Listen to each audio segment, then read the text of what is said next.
കൊട്ടിയൂരിന്റെ ഓടപ്പൂവിന് കർണാടകയിലുമുണ്ട് demand.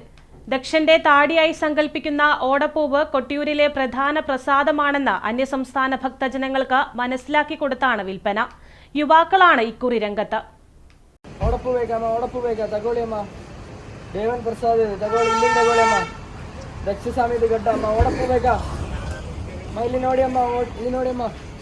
വൈശാഖ മഹോത്സവ കാലത്ത് കൊട്ടിയൂരിൽ നിന്നും മാത്രം ലഭിക്കുന്ന ഒന്നാണ് ഓടപ്പൂവ്.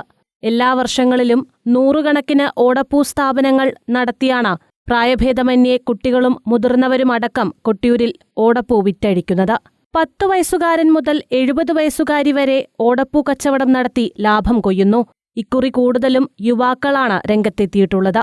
കർണാടകയിൽ നിന്നുമുള്ള ഭക്തജനങ്ങളും അധികമായി ഓടപ്പൂ വാങ്ങുന്നു. ഓടപ്പൂവ് കൊട്ടിയൂരിന്റെ ഒരു പ്രധാന പ്രസാദമാണ് എന്നത് കർണാടകയിൽ നിന്നുമുള്ള ഭക്തജനങ്ങൾക്ക് മനസ്സിലാക്കി കൊടുത്തു തന്നെയാണ് ഇവരുടെ കച്ചവടം.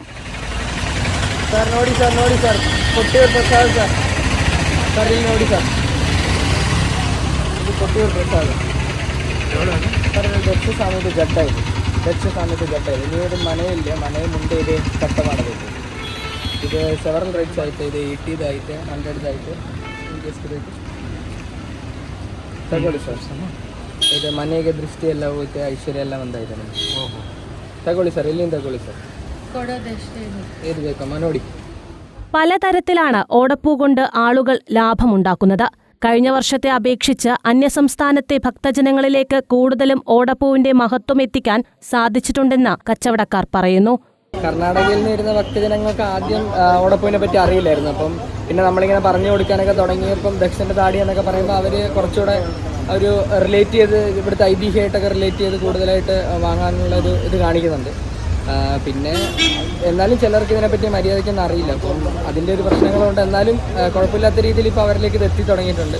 നമ്മൾ കന്നഡയിലൊക്കെ സംസാരിച്ചുകൊണ്ട് അവരുടെ അടുത്ത് അങ്ങനെയൊക്കെ അവരെ കൊണ്ടത് മാക്സിമം അവരെ കൊണ്ട് വാങ്ങിപ്പിക്കാൻ നോക്കുന്നുണ്ട്. വൈശാഖ മഹോത്സവം അവസാന നാളുകളിലേക്ക് അടുക്കുമ്പോഴും ഓടപ്പൂവിന്റെ ഡിമാൻഡ് ഒട്ടും കുറഞ്ഞിട്ടില്ല. News bureau, Peravoor.